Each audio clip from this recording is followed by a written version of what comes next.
भाग 5। विलय, प्रलय पर ऑन डिसोल्यूशन। वाल्मीकि ने कहा, लोगों ने, जिनमें देवता, अर्धदेवता, आर्षि मुनि और राजसभा के सदस्य शामिल थे, वशिष्ठ मुनि के ज्ञानपूर्ण वचनों को पूरी एकाग्रता से सुना। सम्राट दशरथ और उनके मंत्री भी कुछ समय के लिए अपने राजकीय कर्तव्यों और सुखों को त्याग कर आर्षि के उपदेशों में लीन हो गए थे। दोपहर होते ही शंखों ने मध्याह्न का संकेत दिया और सभा उठ गई। संध्या होते होते सभा को विश्राम के लिए विदा दी गई। जैसे ही राजा और राजकुमार उठे, उनके आभूषणों की चमक से पूरी सभा स्थान जगमगा उठा। वह दरबार मानो एक लघु ब्रह्मांड प्रतीत हो रहा था। सभा समाप्त होने के बाद राजा दशरथ ने ऋषियों की यथोचित पूजा की और उनका आशीर्वाद प्राप्त किया। इसके बाद वशिष्ठ मुनि ने राजकुमार राम और उनके भाइयों को दिन समाप्ति हेतु विदा दी। उन्होंने भी ऋषि के चरणों में प्रणाम किया और आशीर्वाद लिया। रात्रि होते ही सभी सोने चले गए, लेकिन राम को नींद नहीं आई। राम मन ही मन वशिष्ठ मुनि के दिव्य वचनों पर मनन करने लगे। यह जगत रूप क्या है? ये विभिन्न प्रकार के जीव कौन हैं? ये कहां से आते हैं और कहां चले जाते हैं? मन का स्वरूप क्या है और यह कैसे शांत होता है? यह माया किस प्रकार उत्पन्न हुई और किस प्रकार समाप्त होती है? क्या इसका अंत वांछनीय है या नहीं? अनंत आत्मा में यह सीमितता कैसे आई? वशिष्ठ मुनि ने इंद्रियों और मन को जीतने के जो उपाय बताए हैं, वे क्या हैं?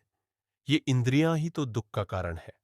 सुख भोग का त्याग असंभव प्रतीत होता है और सुख भोग के बिना दुख का अंत नहीं हो सकता। यह तो एक दुविधा है। लेकिन यदि मन एक बार परम शांति का स्वाद छक ले, तो वह मोह माया में नहीं फंसेगा। हे मन, क्या तू वाकई महान ऋषियों द्वारा प्रदत्त ज्ञान में स्थिर रह सकेगा? हे बुद्धि, तू मेरा मित्र है। वशिष्ठ मुनि की शिक्षाओं का चिंतन करो, जिससे हम दोनों इस संसार सागर से पार हो सके। वाल्मीकि ने कहा। प्रभात होते ही राम और अन्य सभी लोग उठे, अपने नित्य कर्म किए और वशिष्ठ मुनि के निवास पर पहुंचे। आर्षि ने अपने प्रातःकालीन ध्यान और प्रार्थना पूर्ण कर ली थी। फिर वे सभी रथ पर सवार होकर राजा दशरथ के राजमहल पहुंचे। राजा स्वयं 3 कदम आगे बढ़कर उन्हें सम्मान सहित अभिवादन करने आए। जल्द ही अन्य सभी देवता, अर्धदेवता, ऋषि और सभासद भी सभा में आ गए। दशरथ ने कहा, हे भगवन, क्या आप कल के प्रवचन के परिश्रम से अब पूर्णतः स्वस्थ है? आपकी दिव्य वाणी ने हमारे हृदय को आनंद से भर दिया है। ऋषियों के वचन संसार के समस्त जीवों के दुखों का अंत कर आनंद प्रदान करते हैं। वे हमारे अज्ञान और दुष्कर्मों की अशुद्धियों को मिटाते हैं। हे राम, जिस दिन ऐसे आरषियों की पूजा की जाती है, वही दिन फलदायक होता है। बाकी सब दिन अंधकारमय होते हैं। यह अवसर अत्यंत उत्तम है। इस ज्ञान को प्राप्त करने के लिए प्रश्न करो। वशिष्ठ ने कहा, हे राम, क्या तुमने मेरे उपदेशों का गहन चिंतन किया? क्या रात भर उन्हें मन में धारण किया? क्या तुम्हें याद है कि मैंने कहा था, मन ही मनुष्य है?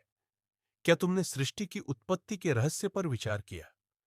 राम ने कहा, प्रभु, मैंने संपूर्ण रात्रि आपकी वाणी का ध्यान किया और उस सत्य को खोजने का प्रयास किया जो आपके शब्दों के पीछे छिपा है। वह सत्य अब मेरे हृदय में स्थापित हो गया है।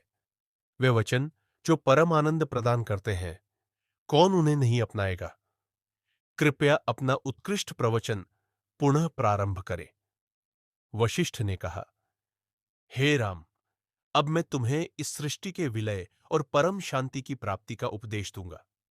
यह संसार रूपी आभास रजस और तमस गुणों से युक्त जीवों द्वारा बनाए गए खंभों पर टिका हुआ है, लेकिन सात्विक स्वभाव के लोग इसे बिना प्रयास छोड़ देते हैं।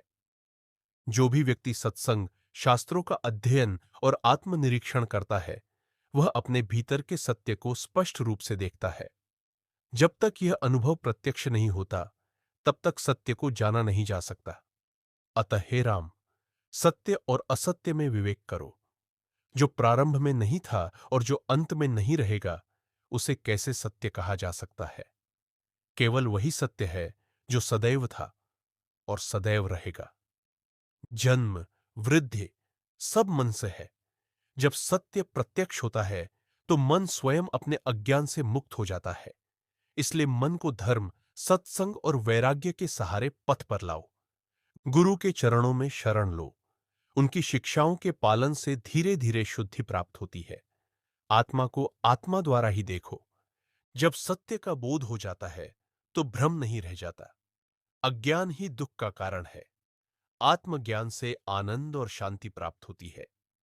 वशिष्ठ ने आगे कहा, शरीर और आत्मा के भ्रम को समाप्त कर दो और तुम तत्काल शांति को प्राप्त कर लोगे। जैसे कीचड़ में गिरी हुई स्वर्ण की डली कीचड़ से अपवित्र नहीं होती, वैसे ही आत्मा शरीर से कभी प्रभावित नहीं होती।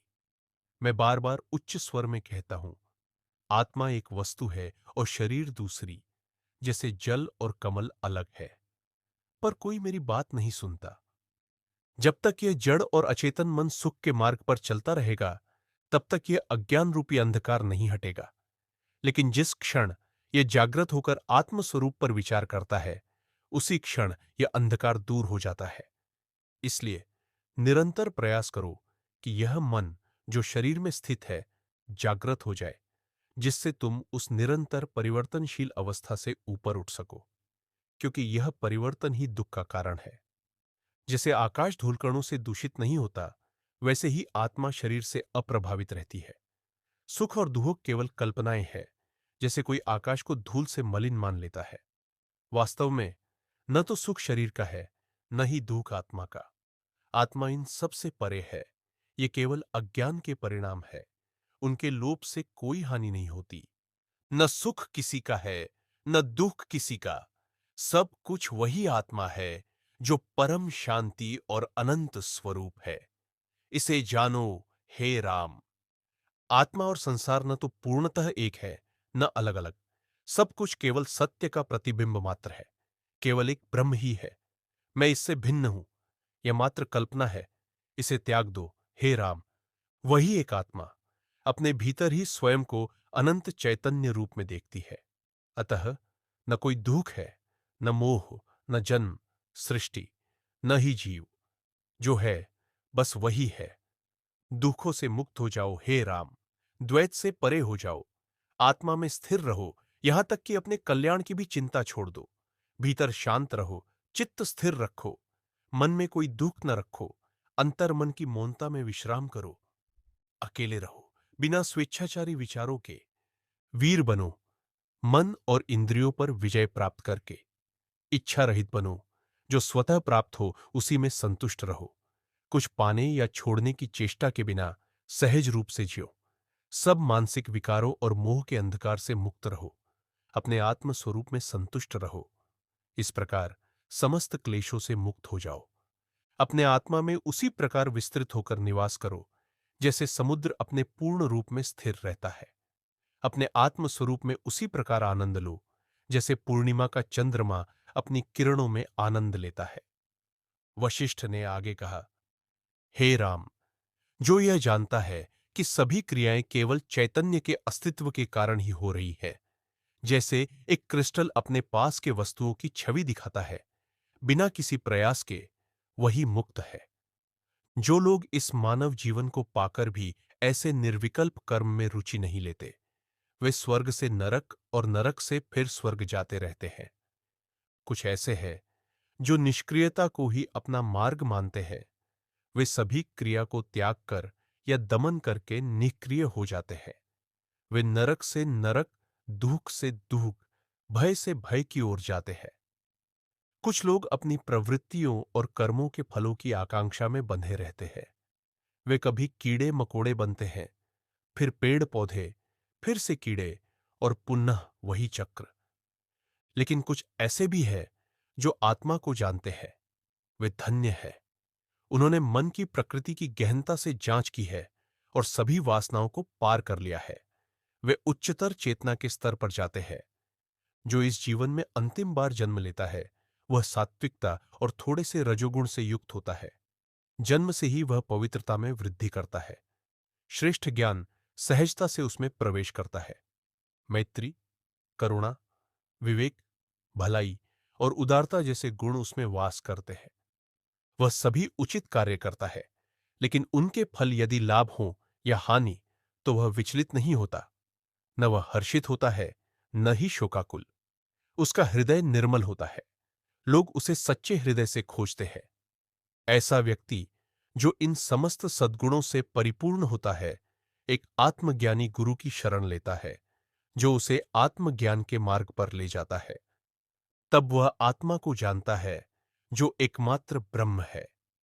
ऐसा मुक्त पुरुष उस भीतर की बुद्धि को जगाता है, जो अब तक सोई हुई थी, और वह जगी हुई बुद्धि तत्काल जान जाती है कि वही अनंत चैतन्य है। ऐसी अंतर ज्योति में जागरूक रहते हुए वह पुरुष तुरंत उस परम शुद्ध अवस्था में पहुंच जाता है। वशिष्ठ ने कहा, हे राम, यही आत्मविकास की सामान्य गति है, परंतु इसके अपवाद भी होते हैं। संसार में जन्म लेने वालों के लिए मुक्ति की दो संभावनाएं हैं। एक है गुरु द्वारा दिखाए गए मार्ग पर चलकर क्रमशः मुक्ति प्राप्त करना। दूसरी है आत्मज्ञान, सहज रूप में एकाएक प्राप्त हो जाना, जैसे किसी की गोद में गिर पड़े।